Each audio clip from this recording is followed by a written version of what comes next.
This is R K Pilwal and you are most welcome in Pilwal English classes. देखिए friends, आज हम बात करेंगे सिनोनिम्स की कि किस तरह से जो डिफिकल्ट वर्ड्स हैं वो एग्जाम्स में पूछे जाते हैं और उन्हें किस तरह से याद करें।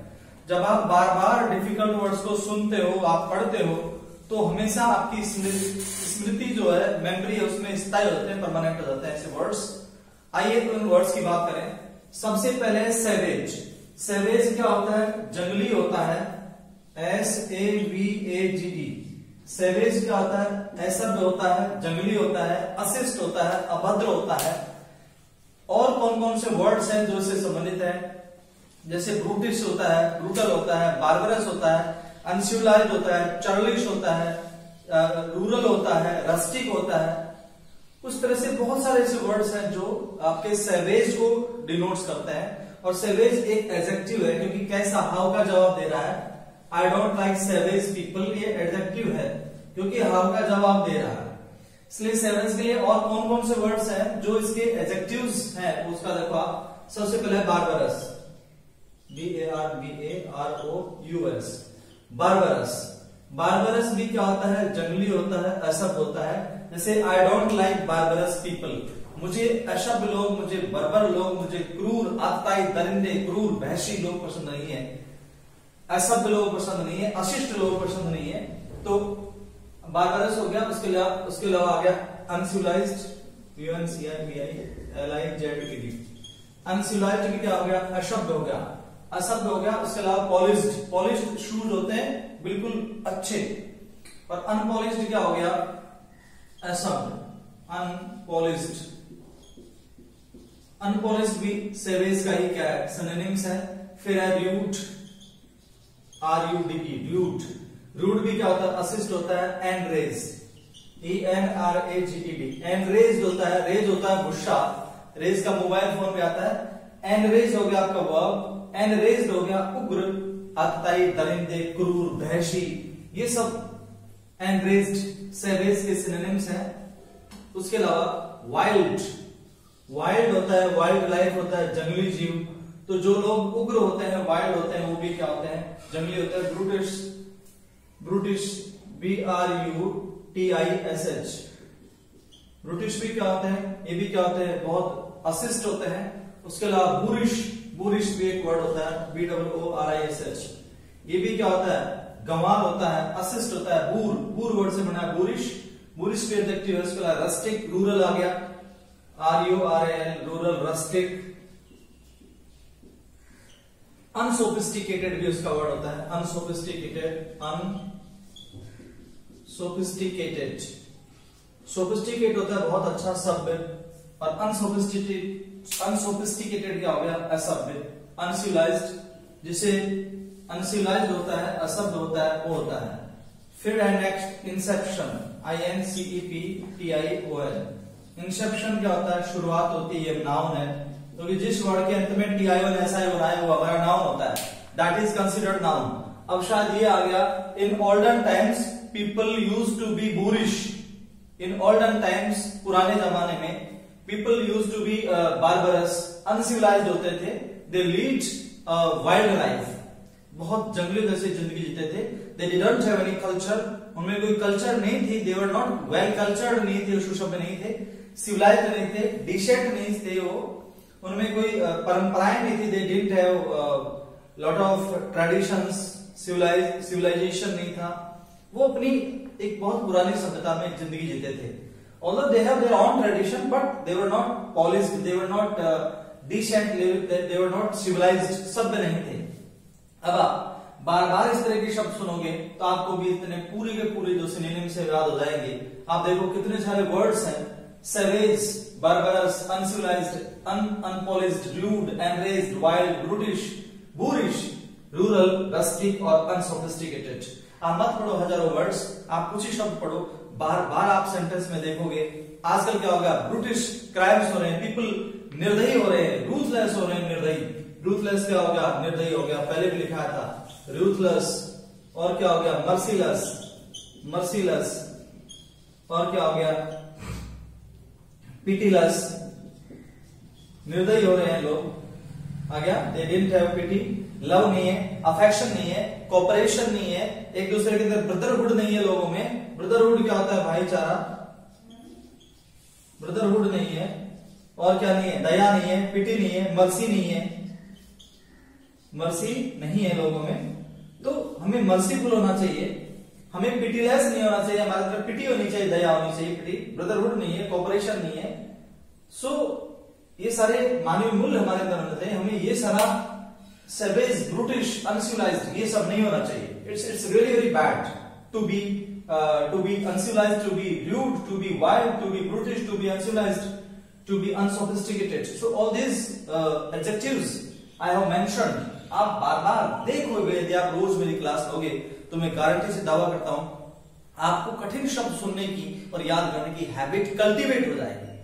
You will enhance your vocab power definitely, and only listening and only watching these things you can cherish these words in your permanent memory. आप आपके स्थायी स्मृति के अंदर ये सारे के सारे शब्द हमेशा याद कर सकते हैं।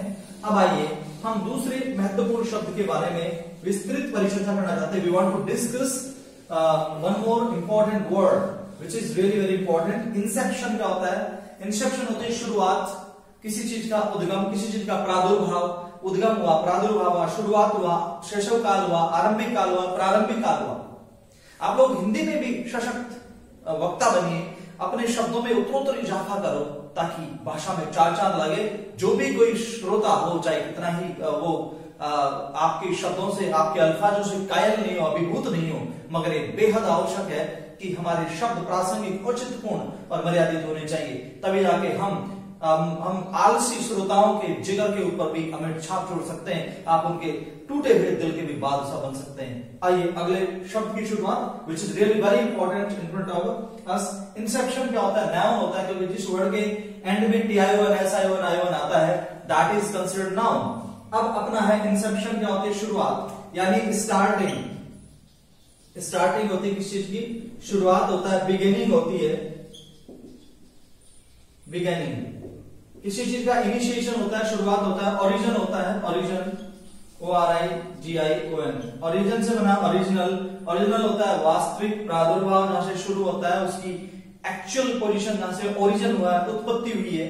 जैसे what is origin of earth, earth का ओरिजिन है, किस तरह से उसका तो स्टार्टिंग हो गया, बिगिनिंग हो गया, ओरिजिन हो गया। इसका initiation, INITIATION, initiation, INITIATION, initiation, INITIATIOन। इनिशिएशन क्या हो गया? शुरुआत हो गया, क्योंकि इनिशियल स्टेज होती है ना, शुरुआत, इनिशियल स्टेज होती है, शुरुआत की अवस्था। इनिशियल एडजेक्टिव था, इनिशियल से इनिशिएशन बन गया, ये भी नाउन है। अब बिगिनिंग भी क्या होता है? शुरुआत होती है। ओरिजिन भी क्या होता है? ये भी नाउन होता है, इनिशिएशन आ गया। इनॉग्रेशन, इनॉग्रेशन होता है उद्घाटन, INAGURATION, इनॉग्रेशन। इनॉग्रल स्पीच होता है, वो तो जब किसी चीज का हम इनॉग्रेशन करते हैं, उद्घाटन करते हैं, तो इनॉग्रल एडजेक्टिव आएगा, क्योंकि जो इनॉग्रल स्पीच होता है, स्पीच नाउन होगा, उसको एडजेक्टिव आएगा। It's very simple. So inauguration क्या होगा? Inauguration is noun, inauguration is noun. Opening, कहते हैं इसकी ओपनिंग कब हो रही है इंस्टीट्यूट की? OPENING। ओपनिंग क्या होती है? शुरुआत होती है, उसकी स्टार्टिंग होती है। ऑनसेट आता है, ऑनसेट, ONSET, ऑनसेट भी क्या होती है? शुरुआत होती है। आउटसेट भी शुरुआत के लिए आता है, आउटसेट भी शुरुआत होती है। इसलिए चाहे स्टार्टिंग हो, बिगिनिंग हो, कमेंसमेंट एक वर्ड आता है, कमेंस, कमेंस होता है शुरुआत। I want to commence my speech with lofty words, sir what I am telling you. Commence भी क्या होता है? शुरू होती है। तो कमेंस वर्ब होती है। कमेंसमेंट, कमेंसमेंट क्या हो गया? आपका नाउन हो गया, COMMENCEMENT, कमेंसमेंट, कमेंसमेंट, ANT। यदि किसी भी शब्द के अंत में आता है, ध्यान रखिए उसका उच्चारण अंट होता है, इसलिए इसको बोलेंगे कमेंसमेंट, कमेंसमेंट। इंसेप्शन, शन आता है, शंकर का श, शंकर वाला श आता है, इंसेप्शन। इनिशिएशन, इनॉग्रेशन, शंकर वाला श आएगा, inauguration. So, if you want to enhance our vocab power, if you want to enhance our speech power, if you want to enhance our we can say that accent or pronunciation, then listening is very mandatory, because you have got my point that instruction क्या होती है? शुरुआत। commencement क्या होती है? शुरुआत। The commencement of this institute is very superb. इस संस्थान की जो शुरुआत है, जो इसकी स्टार्टिंग है, वो सुपर्ब है, सबलाइम है, एक्सक्यूजाइट है, श्रेष्ठ है, सुपर्ब है। इसलिए कमेंसमेंट क्या हो गया, शुरुआत हो गया, Inception. The Inception of this action must be effective enough. इस काम की शुरुआत प्रभावशाली होनी चाहिए। इसलिए इस तरह करके हमने शुरुआत के इतने सारे शब्द आपके समक्ष पेश किए। मुझे नहीं लगता आप इन्हें बार बार दोहराने पर, बार बार रेपिटेशन करने पर, बार बार सुनने पर आप लोग इसको नहीं याद कर सकते। You can definitely learn, but what's mandatory for this, actually your presence of mind, your listening, your efficiency, your interest is really very important. So Inception clear हो गया, कमेंसमेंट शुरू हो गया, कंप्लीट हो गया, ओपनिंग हो गया, स्टार्टिंग हो गया, आउटसेट आ गया, आउटसेट, ऑनसेट हो गया, बिगिनिंग हो गया, इनॉग्रेशन आ गया, इनिशिएशन आ गया, इनिशियल से बना था, ओरिजिन हो गया, ओरिजिनल से ओरिजिन नाउन हो गया। अब देखिए इसी तरह से कुछ और भी वर्ड्स हैं जो रियली वेरी इंपॉर्टेंट है और एग्जाम्स में मोस्टली पूछे जाते हैं। How to learn this words, it's a very simple task, कोई बहुत बड़ा काम नहीं है। अरे आदमी कुछ भी कर सकता है, कुछ भी कर सकता है, तो वर्ड्स हैं, छोटी छोटी चीजें हैं। हम किसी चीज को कैसे लेते हैं हमारे नजरिए पे निर्भर करता है। हम जिस चीज को जितना टाइम देते हैं हम उसी को हो जाते हैं। इसलिए आप चाहते हो इंग्लिश का होना तो दीजिए ना इनको टाइम। देखिए नेक्स्ट वर्ड सी। हाँ देखिए नेक्स्ट वर्ड है अपना एक्सोनरेट। एक्सोनरेट क्या होता है, किसी को पापों से मुक्त करना, किसी को एब्जॉल्व करना, किसी को सेट फ्री करना, किसी को रिहा करना, रिलीज करना, सेट फ्री करना, किसी को पार्डन करना, एक्सक्यूज करना, माफ करना। ये सारे के सारे किसके वर्ड है, एक्सोनरेट के वर्ड है। एक्विट करना, एक्विटल होती है रिहाई, एक्सोनरेट होता है वर्ब, ये होती है हमारी वर्ब, क्योंकि मोस्टली ई जहां आता है वो अधिकांशतया हमारी वर्ब होती है। एक्सोनरेट होता है पापों से मुक्त करना, किसी को इमेंसिपेशन देना, किसी को लिबर्टी देना, स्वतंत्रता देना। वो सारे के सारे वर्ड्स किससे रिगार्डिंग है, they are related to exonerate. Next word है वो आएगा एक्विट, ACQUIT। एक्विटल होती है, इसके बाद रिफ्लेक्सिव प्रोनाउन भी आता है। एक्विट होता है रिहा करना, छोड़ना। The offender was acquitted from the jail, उसको जेल से रिलीज कर दिया गया। He was released on bail, उसे जमानत पे रिहा कर दिया गया। एक्विटल होता है नाउन, एक्विट से एक्विटल होती है रिहाई। Your acquittal is not possible, आपकी रिहाई संभव नहीं है। एक्विट के बाद आता है फ्री, टू सेट फ्री, किसी को टू सेट फ्री, किसी को छोड़ देना, टू सेट फ्री, किसी को फ्री कर देना किसी स्थान से। उसके अलावा release, RELEASE, my friend was release on bail, मेरे दोस्त को जमानत पे रिहा कर दिया गया। फिर आता है डिस्चार्ज, डिस्चार्ज होता है छोड़ देना, डिस्चार्ज होता है छोड़ देना, कहते हैं उसको यहां से डिस्चार्ज कर दिया गया। The patient has been discharged from this hospital. फिर है एक्सकल्पेट, एक्सकल्पेट EXCULPATE। एक्सकल्पेट का अर्थ भी छोड़ना है, रिहा करना होता है। किसी को मुक्त करना, सेट फ्री करना, रिलीज करना, किसी को एक्सोनरेट करना। एक्सोनरेट क्या होता है, पापों से मुक्ति। फिर है पार्डन, आपका आएगा पार्डन आएगा, PARDON, कहते हैं पार्डन प्लीज, मुझे माफ करें। विंडिकेट, विंडिकेट भी क्या होता है, न्यायोचित ठहराना। किसी को न्याय मिलने के बाद कोर्ट ने विंडिकेट कर दिया, उसको ही वाज रिलीज कर दिया, उसको एक्विट कर दिया। और किसी ने सिन किया है तो सिन करने पर उसको एक्सोनरेट करते हैं। पार्डन के बाद आएगा विंडिकेट, VINDICATE, ये भी वर्ब होता है, किसी को न्यायोचित ठहराना। अगर कोई बिल्कुल जस्टिस किया है किसी ने, if he didn't commit any crime, कोई अपराध नहीं किया, then such offenders must be vindicated, उनको न्याय मिलना चाहिए। जस्टिफाई करते हैं, JUSTIFY, जस्टिफाई क्या होता है, किसी चीज को सही ठहराना, सही करना। और क्या होता है, एब्जॉल्व होता है, एब्जॉल्व ABSOLVE, एब्जॉल्व भी क्या होता है, ये भी रिहा करना होता है, किसी को छोड़ना होता है। The prisoner was absolved from this jail, इस जेल से उसको एब्जॉल्व कर दिया गया।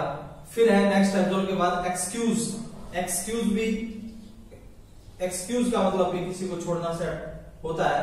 तो ये सारे के सारे वर्ड्स कहीं न कहीं पर छोड़ना, किसी को मुक्त करना, पापों से मुक्त करना, किसी को डिस्चार्ज करना, एक्सकल्पेट करना, एब्जॉर्ब करना, एक्विट करना, विंडिकेट करना, जस्टिफाई करना, ये सारे के सारे वर्ड्स किससे रिगार्डिंग है? They are related to exonerate. इस तरह करके आप एक्सोनरेट के वर्ड्स को याद कर सकते हो।